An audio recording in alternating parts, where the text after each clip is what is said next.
Hello friend, मैं भारत साहू। स्वागत है मेरे YouTube channel study with Bharat में। तो चलिए फ्रेंड, आज का टॉपिक शुरू करते हैं। फ्रेंड्स, आज का टॉपिक है हमारा घातांक के नियम। आज हम इस टॉपिक के बारे में बात करेंगे एवं उनके कुछ एग्जाम्पल से हम आपको समझाएंगे कि किस तरह से घातांक का नियम पालन करता है हमारे गणित के सवालों में। चलिए देखते हैं।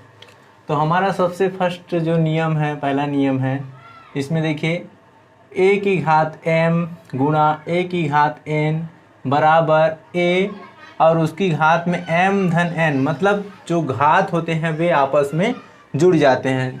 किस स्थिति में? जब ये बेस समान हो। यहाँ पर मैं लिख के आपको बता देता हूँ कि अगर मैंने a की घात m लिख दिया तो ये जो नीचे वाला है ये होता है आधार, और ये जो ऊपर में लगता है इसको बोलते हैं घात। तो हम इसको पढ़ेंगे किस तरह से, a की घात m। तो अगर गुणा में कोई सवाल दिया गया है और उनके जो आधार समान हो, यानी कि यहाँ पर देखिए हमने a और a दोनों में लिया है, आधार समान हो तो उनके जो घात है वो जुड़ जाते हैं जब हम गुणा करते हैं। तो चलिए हम इसको देखिए उदाहरण से समझ लेते हैं। मैं दोनों का आधार समान ले लेता हूँ। जैसे मैंने ले लिया 5 गुणा 5, दोनों आधार समान। अब इनका जो m n अलग अलग है, हम चाहे तो सेम भी ले सकते हैं तो भी जुड़ेगा और डिफरेंट रहेगा तो भी जुड़ेगा। चलिए यहाँ पर देख लेते हैं। मैंने 5 की घात 2 लिख लिया, यहाँ पर 3। अब यहाँ पर ये कैसे बनेगा देखिए। तो 5 हमने जो आधार है उसको एक बार लिखना है 5, और ये देखिए 2 धन 3, तो ये आपस में किस तरह से ये जुड़ जाएगा। देखिए ये 5 की घात 2 और 3 5। अब देखिए 5 की घात 5 यहाँ पर आ गए हमारा ये आंसर। अगर हम चाहे तो इसको गुणा करके फिर से बना सकते हैं आगे। और ये 5 की घात 5 मतलब होता है 5 का 5 बार गुणा। ठीक है, तो हम इसका गुणा करके हम इसके आंसर ला सकते हैं। यानी कि कोई भी संख्या दिया गया है उसके ऊपर जितना घात लगा रहेगा उसका उतने बार गुणा होता है। तो इस तरह से हम इसका आंसर ऐसे निकाल सकते हैं। ये तो सिंपल सी भाषा है। आप कोई भी सवाल में इस तरह से अगर बेस समान हो और गुणा हो और उनमें कोई घात लगा हो तो हम इस तरह से पहला नियम का हम उसमें कर सकते हैं, बना करके देख सकते हैं सवाल को। चलिए अब आप आते हैं दूसरा नियम। जिस तरह से यहाँ पर गुणा था, यहाँ पर हमने इसमें भाग किया गया है। इसमें भी आधार समान है दोनों का और ये घात अलग अलग दिखाया गया है। तो हम देखिए ऊपर वाला जो अंश, ऊपर वाला को हम अंश बोलते हैं और नीचे को हर। तो ऊपर वाला जो अंश है उसकी घात में हम नीचे वाले अंश, नीचे वाले हर के जो घात है उसको हम घटा देते हैं। देखिए कैसे, यहाँ पर मैंने ले लिया 2 की घात 3 और 2 की घात 2 ले लिया। ठीक है, तो अब इसको हम कैसे बनाएंगे? देखिए घात हम समान लिखेंगे, 2 ही लिखेंगे। और देखिए ऊपर की घात जो अंश की घात है 3 उसमें हम यहाँ लिखेंगे, और हर की घात जो 2 है उसको हम माइनस करके यहाँ लिखेंगे। तो देखिए 2 की घात क्या हो जाएगा 1, यानी कि ये 2 ही है। कभी भी कोई भी संख्या दिया गया है उसकी घात कुछ ना हो तो मतलब वहाँ पर 1 मौजूद होता है, इसलिए हम 2 की घात 1 लिखे, मतलब 2 ही होता है। ठीक है दोस्तों, तो इस तरह से हम इस सवाल को बनाएंगे। अब आता है हम थर्ड नियम की ओर। देखिए तीसरा नियम है, इसको बोलते हैं, देखिए घात की घात वाला जो है ना। यहाँ पर क्या था, देखिए ये गुणा का नियम है, ये भाग का नियम है, और ये घात देखिए a की घात n लगा है और उसको कोष्टक के अंदर में उसके बाद और घात लगा है, यानी कि घात की घात वाला नियम है ये। तो देखिए कैसा होता है। मान ले हमने लिख दिया 3 की घात 5। देखिए अब इसको हमने कोष्टक में बंद कर लिया और बाहर में हमने लिख दिया 3, उसकी घात 3। देखिए 3 की घात 5 की घात 3। तो अभी कैसा आएगा 3 की घात 5। अब ये देखिए ये बीच में m n लिख दिया, मतलब बीच में कुछ नहीं है, मतलब गुणा का चिन्ह है। तो हम यहाँ पर गुणा लगा देंगे, 5 गुणे 3 बराबर 3 की घात 15, यानी कि 3 का हम 15 बार जब गुणा करेंगे तब हमारा आंसर आएगा। ठीक है दोस्तों, तो अब आते हैं हम चौथा नियम की ओर, घातांक के।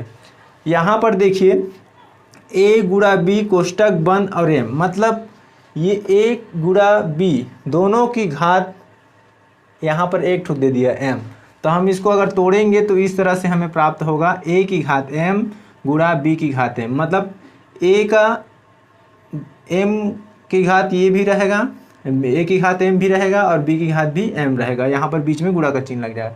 जैसे कि हम लिख देते हैं 2 गुणित 5 की घात 2, तो यहाँ पर कैसे होगा 2 की घात भी 2 होगा और गुणा करके 5 की घात भी 2 होगा।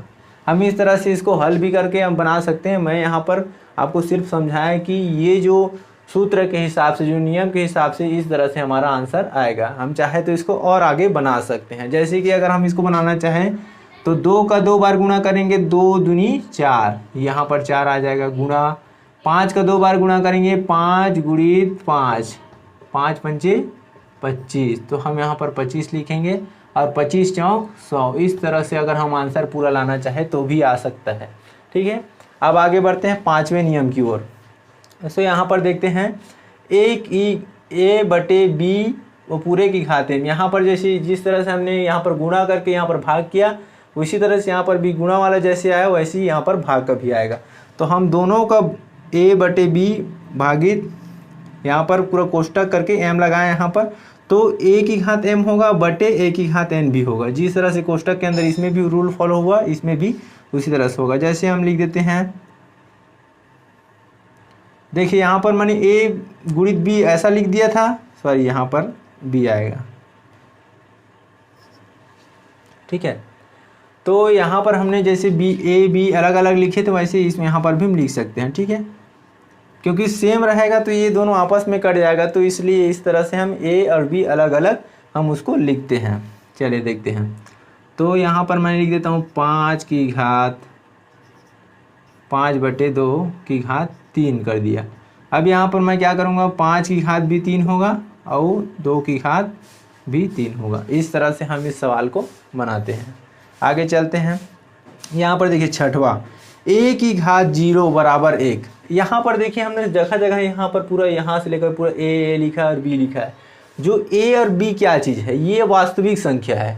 वास्तविक संख्या में हम परिमेय संख्या और अपरिमेय संख्या दोनों को भी शामिल करते हैं। तो परिमेय संख्या और अपरिमेय संख्या में बहुत सारे संख्याएं हमारे आ जाते हैं जो हमारे सवाल में, जैसे 5, 2 वगैरह वगैरह। ठीक है, इसके अंदर में अनेक संख्या आते हैं जो हम गणित में उपयोग करते हैं। ठीक है, तो यहाँ पर देखिए a की जगह में मैं क्या लिख देता हूँ, यहाँ पर a बराबर 0 नहीं होना चाहिए, यानी कि a की जगह में 0 नहीं होना चाहिए, उसकी घात 0 नहीं होना चाहिए, है ना।